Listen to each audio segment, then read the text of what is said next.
ಸ್ನೇಹಿತರೆ, ಮೀಡಿಯಾ ಮಾಸ್ಟರ್ಸ್ಗೆ ಸ್ವಾಗತ ಸುಸ್ವಾಗತ. ಗೆಳೆಯರೆ, ರಷ್ಯಾ ಯುಕ್ರೇನ್ ಯುದ್ಧ ಮುಕ್ತಾಯದ ಹಂತವನ್ನು ತಲುಪ್ತಾ ಇದೆಯಾ? ಒಂದು ಕಡೆ ರಷ್ಯಾ ಹಾಗೂ ಯುಕ್ರೇನ್ ನಡುವೆ ಇಸ್ತಾನ್ಬುಲ್ನಲ್ಲಿ ಮಾತುಕತೆಗಳು ಆರಂಭವಾಗ್ತಾ ಇದ್ರೆ, ಮತ್ತೊಂದು ಕಡೆ ಎರಡೂ ದೇಶಗಳು ಪರಸ್ಪರರ ಮೇಲಿನ ದಾಳಿಗಳನ್ನು ತೀವ್ರ ಮಾಡ್ಕೊಳ್ತಾ ಇವೆ. ಮೊನ್ನೆ ಶನಿವಾರ ಭಾನುವಾರ ಯುಕ್ರೇನ್ ರಷ್ಯಾದ ಮೇಲೆ ಮಾಡಿದ ಡ್ರೋನ್ ದಾಳಿಗೆ ಪ್ರತೀಕಾರ ಅನ್ನೋ ಹಾಗೆ ರಷ್ಯಾ ಯುಕ್ರೇನ್ ಮೇಲೆ ನಿರಂತರವಾಗಿ ಡ್ರೋನ್ಗಳಿಂದ ದಾಳಿ ಮಾಡ್ತಲೇ ಇದೆ. ಮತ್ತು ರಷ್ಯಾ ಆರಂಭದ ದಿನಗಳಿಗೆ ಹೋಲಿಸಿದರೆ ತನ್ನ ದಾಳಿಯ ಸ್ಟೈಲನ್ನು ಕೂಡ ತುಂಬಾನೇ ಬದಲಾಯಿಸಿಕೊಂಡು ಕಾಣ್ತಾ ಇದೆ. ಈ ಮಧ್ಯೆ ಯುಕ್ರೇನ್ನಲ್ಲಿ ಜನ ಜೆಲೆನ್ಸ್ಕಿಗೆ ಶಾಕ್ ಕೊಡ್ತಾ ಇದ್ದಾರೆ. ಅಲ್ಲಿ ಜೆಲೆನ್ಸ್ಕಿ ಮಾಡಿಕೊಂಡ ಎಡವಟ್ಟೊಂದು ಬೂಮರಾಂಗ್ ಆಗಿದೆ. ಜನ ಬೀದಿಗಿಳಿದು ಅಧ್ಯಕ್ಷರ ರಾಜೀನಾಮೆಗೆ ಒತ್ತಾಯ ಮಾಡೋದಕ್ಕೆ ಶುರು ಮಾಡಿದ್ದಾರೆ. ಹಾಗಾದ್ರೆ ಏನಾಗ್ತಾ ಇದೆ ಯುಕ್ರೇನ್ ರಷ್ಯಾ ನಡುವೆ? ರಷ್ಯಾದ ವಿರುದ್ಧ ಸ್ವಯಂ ಪ್ರೇರಣೆಯಿಂದ ಯುದ್ಧ ಭೂಮಿಗಿಳಿಯೋದಕ್ಕೆ ಸಿದ್ಧರಾಗಿದ್ದ ಯುಕ್ರೇನಿನ ಜನ ಈಗ ಯಾಕೆ ಅಧ್ಯಕ್ಷ ಜೆಲೆನ್ಸ್ಕಿ ವಿರುದ್ಧ ಬೀದಿಗಿಳಿದಿದ್ದಾರೆ? ಬನ್ನಿ ನೋಡೋಣ.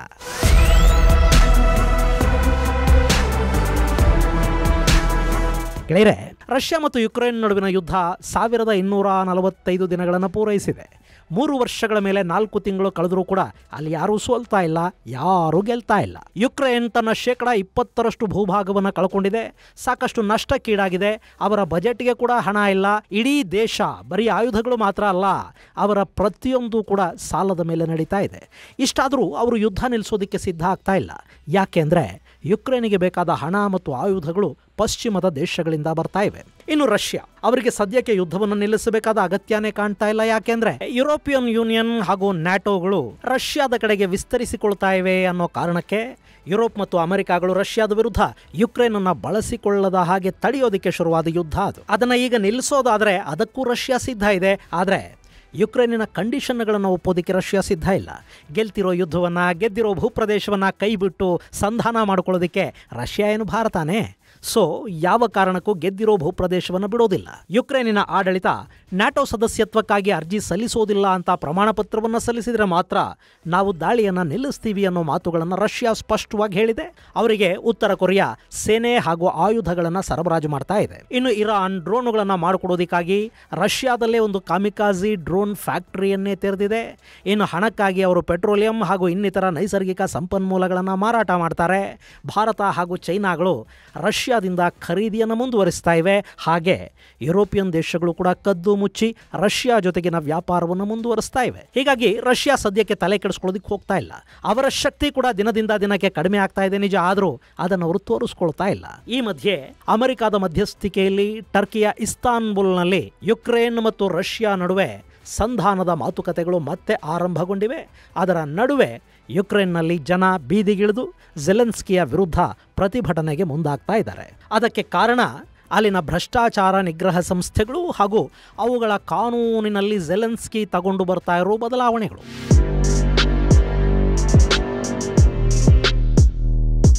ಗೆಳೆಯರೆ, ಯುಕ್ರೇನ್ನಲ್ಲಿ ನಾವು ಅಂದರೆ ನ್ಯಾಷನಲ್ ಆಂಟಿ ಕರಪ್ಷನ್ ಬ್ಯೂರೋ ಹಾಗೂ specialised aunty corruption prosecutors office ಅನ್ನೋ 2 ಭ್ರಷ್ಟಾಚಾರ ನಿಗ್ರಹ ಸಂಸ್ಥೆಗಳಿವೆ. ಈ 2 ಇಷ್ಟು ದಿನ ಸ್ವಾಯತ್ತ ಸಂಸ್ಥೆಗಳಾಗಿದ್ವು. ಆದರೆ ಈಗ ಅವುಗಳ ಕಾನೂನುಗಳಲ್ಲಿ ಯುಕ್ರೇನ್ನ ಅಧ್ಯಕ್ಷರು ಒಂದು ಅಮೆಂಡ್ಮೆಂಟ್ ಮೂಲಕ ಬದಲಾವಣೆಗಳನ್ನು ತರೋದಕ್ಕೆ ಹೋಗ್ತಾ ಇದ್ದಾರೆ. ಇದು ಜನರ ಆಕ್ರೋಶಕ್ಕೆ ಕಾರಣ ಆಗ್ತಾ ಇದೆ. ಯಾವಾಗಲೂ ಭ್ರಷ್ಟಾಚಾರವನ್ನು ನಿಗ್ರಹಿಸುವ ಸಂಸ್ಥೆಗಳು ಸ್ವತಂತ್ರವಾಗಿ ಕೆಲಸ ಮಾಡಬೇಕು.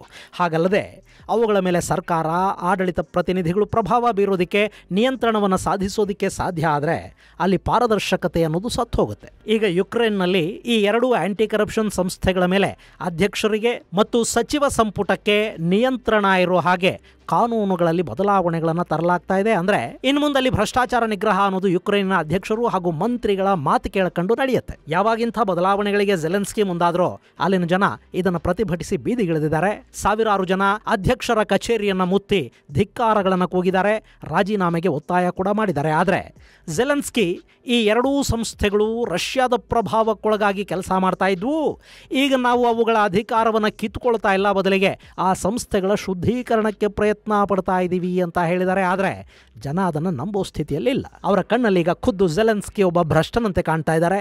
ಭ್ರಷ್ಟಾಚಾರವನ್ನು ಮುಚ್ಚಿ ಹಾಕೊಳ್ಳೋದಿಕ್ಕೆ ಈ ಸಂಸ್ಥೆಗಳ ಅಧಿಕಾರವನ್ನು ಅಧ್ಯಕ್ಷರು ಕಿತ್ಕೋತಿದ್ದಾರೆ ಅನ್ನೋದು ಜನರ ಅನುಮಾನ ಮತ್ತು ಆರೋಪ. ಸೊ ನಾವು ಯುಕ್ರೇನನ್ನ ಸರ್ವಾಧಿಕಾರಿಯ ಆಡಳಿತಕ್ಕೆ ತಳ್ಳೋದಿಕ್ಕೆ, ಯುಕ್ರೇನನ್ನ ಮತ್ತೊಂದು ರಷ್ಯಾ ಮಾಡೋದಿಕ್ಕೆ ಸಿದ್ಧ ಇಲ್ಲ ಅಂತ ಪ್ರತಿಭಟನಾಕಾರರು ಹೇಳ್ತಾ ಇದ್ದಾರೆ.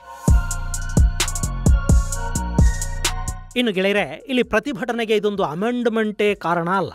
ರಷ್ಯಾದ ಜೊತೆಗಿನ ಯುದ್ಧ ಅಲ್ಲಿ ನಿಲ್ತಾ ಇಲ್ಲ ಅನ್ನೋದು ಕೂಡ ಜನರ ಆಕ್ರೋಶಕ್ಕೆ, ಸಿಟ್ಟಿಗೆ ಕಾರಣವಾಗ್ತಾ ಇರೋ ಅಂಶಗಳ ಪೈಕಿ ಒಂದು. 3.5 ವರ್ಷ ಆಗ್ತಾ ಬಂದರೂ ಕೂಡ ರಷ್ಯಾ ಜೊತೆಗಿನ ಯುದ್ಧವನ್ನು ಒಂದು ತಾರ್ಕಿಕ ಅಂತ್ಯಕ್ಕೆ ತಗೊಂಡು ಹೋಗೋದಕ್ಕೆ ಜೆಲೆನ್ಸ್ಕಿಗೆ ಸಾಧ್ಯ ಆಗಿಲ್ಲ. ಇನ್ನು ಕಳೆದ ಬಾರಿ ಇಸ್ತಾನ್ಬುಲ್ ಮಾತುಕತೆಗಳು ನಡೀಬೇಕಿದ್ದ ಸಂದರ್ಭದಲ್ಲೇ ಯುಕ್ರೇನ್ ರಷ್ಯಾದ ಮೇಲೆ ಭಯಾನಕ ಡ್ರೋನ್ ದಾಳಿಗಳನ್ನು ಮಾಡ್ತು. ಆ ಮೂಲಕ ಮಾತುಕತೆಗಳು ಫಲಪ್ರದವಾಗದೆ ಯುದ್ಧ ಮುಂದುವರಿಯೋ ಹಾಗಾಯಿತು. ಇನ್ನು ಈಗ ಕೂಡ ಇಸ್ತಾನ್ಬುಲ್ ಮಾತುಕತೆಗಳಿಗೆ ಇನ್ನೇನಲ್ಲಿಗೆ ಹೋಗಬೇಕು ಅನ್ನೋ ಹೊತ್ತಲ್ಲಿ ಯುಕ್ರೇನ್ ಮತ್ತೆ ರಷ್ಯಾದ ಮೇಲೆ ಡ್ರೋನ್ ದಾಳಿಯನ್ನು ಮಾಡಿದೆ. ಇದಕ್ಕೆ ಪ್ರತೀಕಾರವಾಗಿ ರಷ್ಯಾ ಕೂಡ ಯುಕ್ರೇನನ್ನು ಪುಡಿಗುಟ್ಟೋದಕ್ಕೆ ಶುರು ಮಾಡಿದೆ. ಕೀವ್ ಸೇರಿದಂತೆ ಯುಕ್ರೇನ್ನ ನಾನಾ ನಗರಗಳನ್ನು ಗುರಿಯಾಗಿಸಿಕೊಂಡು ರಷ್ಯಾ ದಾಳಿ ಮಾಡ್ತಾ ಇದೆ. ಇಲ್ಲಿ ದೇಶಭಕ್ತಿ, ರಷ್ಯಾದ ದಾಳಿಗಳಿಂದ ದೇಶವನ್ನು ಕಾಪಾಡಿಕೊಳ್ಳೋದು, ಪ್ರತಿದಾಳಿ ನಡೆಸೋದು ಇದೆಲ್ಲ ಓಕೆ. ಆದರೆ ದೇಶದ ಹೆಸರಲ್ಲಿ, ದೇಶದ ರಕ್ಷಣೆಯ ಹೆಸರಲ್ಲಿ ಯಾರಾದರೂ ತಮ್ಮ ಖಜಾನೆ ತುಂಬಿಕೊಳ್ತಾ ಇದ್ದಾರೆ, ಸುಳ್ಳುಗಳನ್ನೇ ಹೇಳಿ ವಂಚಿಸ್ತಾ ಇದ್ದಾರೆ ಅನ್ನೋದು ಜನಕ್ಕೆ ಗೊತ್ತಾದರೆ ಅವರಂಥವರನ್ನು ಯಾವುದೇ ಕಾರಣಕ್ಕೂ ಕ್ಷಮಿಸೋದಕ್ಕೆ ಸಾಧ್ಯ ಇಲ್ಲ. ಇನ್ನು ಯುಕ್ರೇನ್ ಅನ್ನೋದು ರಷ್ಯಾ, ಚೈನಾಗಳ ಹಾಗೆ ಸರ್ವಾಧಿಕಾರಿಗಳ ಆಡಳಿತದಲ್ಲಿರೋ ದೇಶನೂ ಅಲ್ಲ. ಅಲ್ಲಿ ಜೆಲೆನ್ಸ್ಕಿ ಬೇಕಂತಲೇ ಈ ಯುದ್ಧವನ್ನು ನಿಲ್ಲೋದಕ್ಕೆ ಬಿಡ್ತಾ ಇಲ್ಲ ಅಂತ ಜನ ಭಾವಿಸೋದಕ್ಕೆ ಶುರು ಮಾಡಿದ್ದಾರೆ. ಯುದ್ಧ ನಡೀತಿದೆ, ಜನವಸತಿಗಳ ಮೇಲೆ ದಾಳಿಗಳಾಗ್ತಾ ಇವೆ. ಸಾಕಷ್ಟು ಜನ ಯುಕ್ರೇನನ್ನು ಬಿಟ್ಟು ಯುರೋಪಿಯನ್ ದೇಶಗಳಲ್ಲಿ ನಿರ್ವಸತಿಗರಾಗಿ ನಿರಾಶ್ರಿತ ಶಿಬಿರಗಳಲ್ಲಿ ಬದುಕ್ತಾ ಇದ್ದಾರೆ.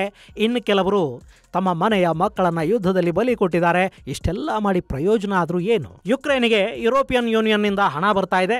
ಜೆಲೆನ್ಸ್ಕಿ ಹಾಗೂ ಅವರ ಸಚಿವ ಸಂಪುಟ ಮತ್ತು ಅಧಿಕಾರಿಗಳು ಶ್ರೀಮಂತರಾಗ್ತಾ ಇದ್ದಾರೆ. ಇದರಿಂದ ಜನಕ್ಕೊದಗಿದ ಸೌಭಾಗ್ಯ ಏನು ಅನ್ನೋದು ಅಲ್ಲಿನ ಸಾಕಷ್ಟು ಜನ ಕೇಳ್ಕೊಳ್ತಾ ಇರೋ ಪ್ರಶ್ನೆ.